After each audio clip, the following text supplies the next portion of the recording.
রোজা রাখবেন। যারা রোজা রাখবে তাদের জন্য ইন দ্য ডে অফ জাজমেন্টে আল্লাহ স্পেশাল একটা গেট বানাবে জান্নাতে ঢোকার জন্য। ওইটার নাম হচ্ছে রাইয়ান। মান দাখালাহু লাম ইয়াজমা আবাদা। একবার who can enter within this door he will never be thirsty again. একবার যে এই দরজা দিয়ে জান্নাতে ঢুকতে পারবে আজীবনের জন্য তার গলার তৃষ্ণা মিটে যাবে। তো এই রাইয়ান দরজা দিয়ে ঢুকতে হলে আমাদেরকে রোজা রাখার অভ্যেস করতে হবে। রাজি আছেন তো? জুমার দিনের কিছু সুন্নাত আছে, শুনবেন? জুমার দিনের প্রথম সুন্নত হচ্ছে জুমার দিনের ফজরের নামাজটা জামাতে পড়া। সবাই কয় খাইছে, হুজুরে দর্শে জায়গা মতো আসল জায়গায়। ফজরের নামাজে ভেজাল আছে না নাই? জুমার নামাজের প্রথম সুন্নত হচ্ছে ফজরের নামাজটা কি পড়া? জামাতে। আফদালুস সালাওয়াত ইনদাল্লাহি সালাতুল ফাজরি ফি ইয়াউমিল জুমআতি ফি জামাআহ। বিশ্বনবী বললেন জুমার নামাজের 15টা সুন্নত মুখস্থ রাখতে হবে। 1 নাম্বার সুন্নত ফজরের সালাত জামাতে পড়তে হবে। 2 নামাজ মুনাফিকদের কাছে সবচেয়ে কঠিন, একটা হচ্ছে ফজরের নামাজ আর একটা এশার নামাজ। এক আলেমকে জিজ্ঞেস করা হলো ফজরের বাতাসটা এত ঠান্ডা আর স্নিগ্ধ কেন? আলেম উত্তর দিয়েছিলেন ফজরের বাতাসে মুনাফিকদের নাকের দুর্গন্ধ মিশে না। ফজরের বাতাসটা স্নিগ্ধ, ফজরের সময় আল্লাহওয়ালাদের আনাগোনা, মুসল্লিদের আনাগোনা, ইসলামের পক্ষের শক্তির আনাগোনা। চিল্লায় বলেন ঠিক কিনা? মসজিদে নববীতে জুমার নামাজের দৃশ্য আর ফজরের নামাজের দৃশ্য ছিল এক। বাংলাদেশে ফজরের নামাজের দৃশ্য আর জুমার নামাজের দৃশ্য এক নাকি? ফজরের নামাজের সময় মুসল্লি নাই, এক কাতারও হয় না। আর জুমার নামাজে পাক্কা মুসল্লি দেরি করে গেলে বারান্দায়ও জায়গা পায় না। কথা কন?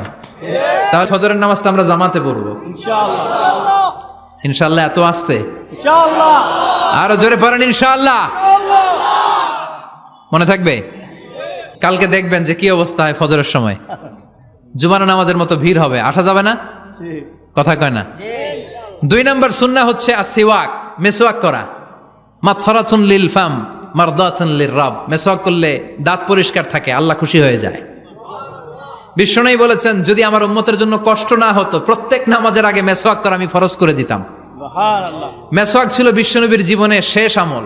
এই মেসওয়াক করে বিশ্বনবী শেষ নিঃশ্বাস ত্যাগ করেছেন। আপনার নবী আমার নবী ওনার জীবনের সর্বশেষ আমল ছিল কি? মেসওয়াক। সুবহানাল্লাহ কইবেন না? বিশ্বনবী জাইতুনের ডাল দিয়ে মেসওয়াক করতেন। বিশ্বনবী বলতেন নি'মা সিওয়াকিয়া জাইতুন ফাইন্নাহু সিওয়াকি ওয়া সিওয়াকুল আম্বিয়া মিন ক্বাবলি। জাইতুনের ডালের মেসওয়াক কতই না ভালো, কারণ এটা দিয়ে আমিও মেসওয়াক করি, আমার আগে সব নবীরাই জাইতুনের ডাল দিয়ে মেসওয়াক করেছে। সুবহানাল্লাহ। 3 নাম্বার হচ্ছে দুহুন, তেল মালিশ করবেন। বিশ্বনবী জাইতুনের তেল দাড়িতে, চুলে আর গায়ে দিতেন। বিশ্বনবী বলতেন ওয়াদাহিনু ফাইন্না ফিত তাদহিনে বারাকাত। তেল খাও, তেল দাও, তেল মালিশ করো, তেলের ভেতরে আল্লাহ বরকত ঢুকাইয়া দিছে। তেল দিবেন তো? 4 নম্বরে আত্তিব, জুমার দিনে সুগন্ধি লাগিয়ে যাওয়া সুন্নাত। লাগাবেন? লাগাতে রাজি আছেন? বিশ্বনবী বলতেন এই দুনিয়ার 3টা জিনিস আমার কাছে সবচাইতে প্রিয়। হুব্বিবা ইলাইয়া মিন দুনিয়াকুম সালাস। 1 হচ্ছে আন-নিসা, নারীদেরকে আমি পছন্দ করি। 2 হচ্ছে আত্তিব, সুগন্ধি লাগাতে আমি পছন্দ করি। বিশ্বনবীরে কেউ সুগন্ধি হাদিয়া দিছে, বিশ্বনবী নেয় নাই, এরকম কোন ঘটনা ঘটে নাই। আল্লাহু আকবার। 3 নম্বরে কুররাতু আইনি ফিস সালাহ। নামাজের মধ্যে যখন আমি দাঁড়িয়ে যাই আমার চক্ষুটারে ঠান্ডা করে দেয় কে? আবার বিশ্বনবী বলতেন আরবাউন মিন সুনানিল মুরসালিন। 4টা সুন্নাত সব নবীদের সুন্নাত। 1 নম্বরে আল হায়া মানে লজ্জা। আরেক বর্ণনা এসেছে আল খিতান মানে সুন্নাতে খাতনা, এটা সব নবীদের ছিল। আর সেওয়াক, সব নবীরা মেসওয়াক করেছেন। আত্তিব, সব নবীরা আতর লাগিয়েছেন। আর নিকাহ, সব নবীরা বিয়েও করেছেন। চিল্লায় পড়েন আল্লাহু আকবার। 5 নম্বর সুন্নাহ হলো আল লিবাস আহসানা সিয়াব, সুন্দর জামা পরা। নট নেসেসারি যে নতুন জামা হতে হবে, পুরাতন জামাও ধুয়ে আয়রন করে পরলে একটা সৌন্দর্য আছে না নাই? ইন্নাল্লাহা জামিল ওয়া ইউহিব্বুল জামাল। আল্লাহ নিজে সুন্দর, সৌন্দর্যকে আল্লাহ পছন্দ করেন। পৃথিবীতে সবচেয়ে সুন্দর কে? ইন্নাল্লাহা ইউহিব্বু আইয়ারা আসারা নি'মাতিহি আলা আবদিহি। আল্লাহ তার বান্দার উপর তার নেয়ামতের ছিটে ফোঁটা দেখতে চান। আপনি যদি ধনী হন দামি জামা পরবেন, সুন্দর জামা পরবেন। অনেকে আছে অনেক ধনী কিপটুসের মতো সিরা জামা পরে, আছে না নাই? আপনি ধনী মানুষ, আপনি সিরা জামা পরছেন কেন? আপনার যে সম্পদ আছে এটার বহিঃপ্রকাশ আল্লাহ দেখতে পছন্দ করে। আপনাকে যে আল্লাহ কি নাজ নেয়ামত দিয়েছে, অহংকার ছাড়া স্বাভাবিক বহিঃপ্রকাশটা আল্লাহ দেখতে পছন্দ করে। কোন সুবহানাল্লাহ। এরপরে 6 নাম্বার হলো ইকসারুস সালাহ আলান নবী, বিশ্বনবীর উপর বেশি বেশি দুরূদ পড়া।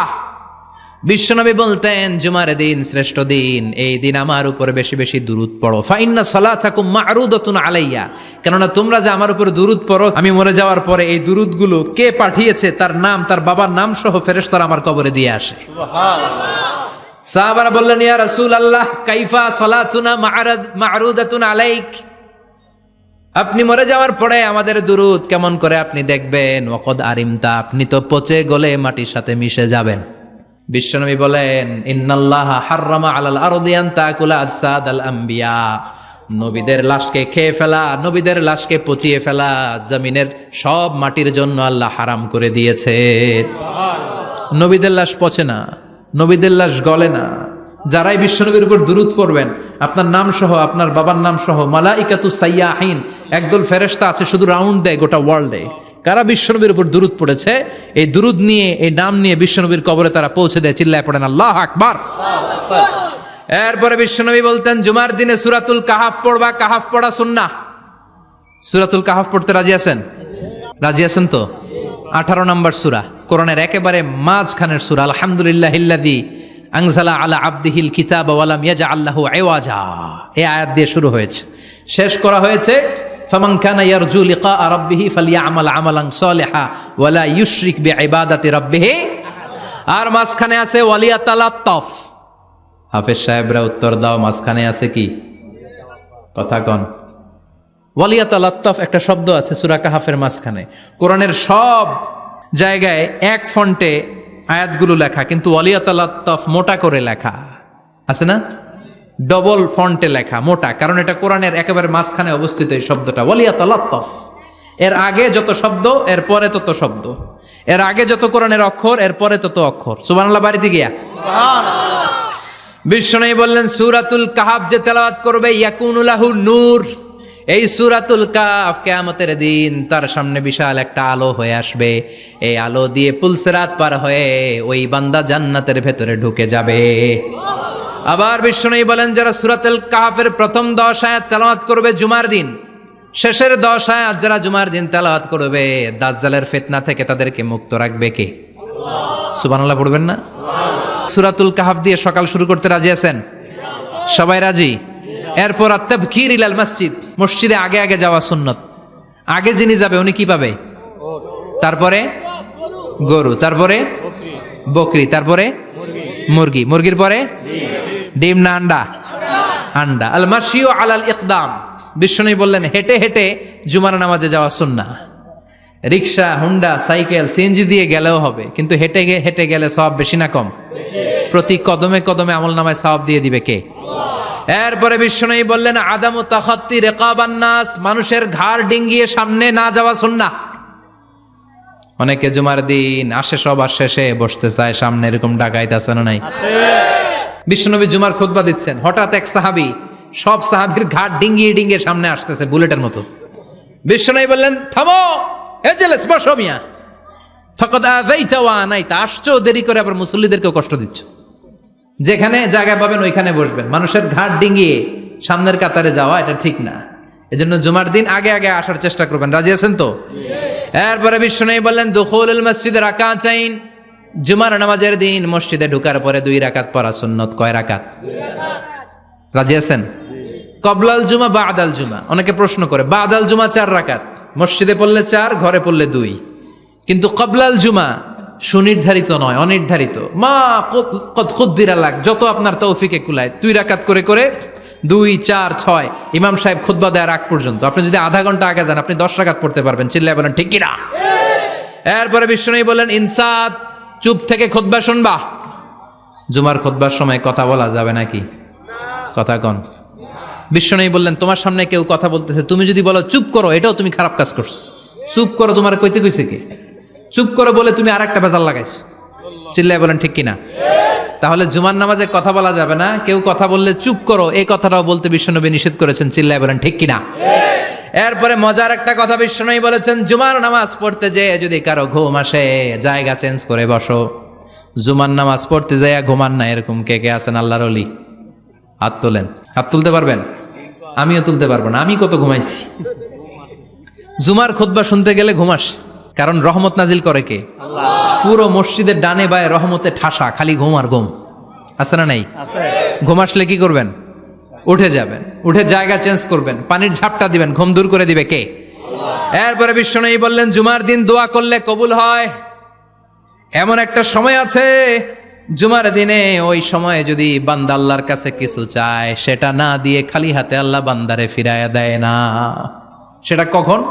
অনেক ইখতিলাফ আছে, বেশিরভাগ মুহাদ্দিসিন বলেছেন জুমার দিন আসরের নামাজের পর থেকে মাগরিবের আগ পর্যন্ত, বিশেষ করে মাগরিবের আগের আধা ঘন্টা, এই সময় আল্লাহর কাছে বান্দা যদি কিছু চায়, এই দোয়া আল্লাহ ফিরিয়ে দেয় না।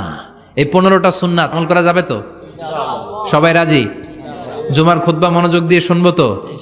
আগে আগে আসবো তো? দোকানপাট বন্ধ করে জুমার নামাজের ভাবমূর্তি রক্ষা করবো তো? খতিব সাহেব যারা আছেন, জুমার আলোচনাটাকে আরো কনস্ট্রাকটিভ ওয়েতে নেন। সব বন্ধ হবে, জুমা বন্ধ হবে। তাফসির মাহফিলে 144 ধারা আছে না নাই? জুমার মাহফিলে আছে। জুমার দিন 144 জারি করছে ওই মসজিদের জুমায়, কোনদিন শুনছেন? এজন্য জুমাটাকে আমাদেরকে কাজে লাগাতে হবে। আল্লাহ তুমি তৌফিক দাও। আর জোরে পড়েন আমিন।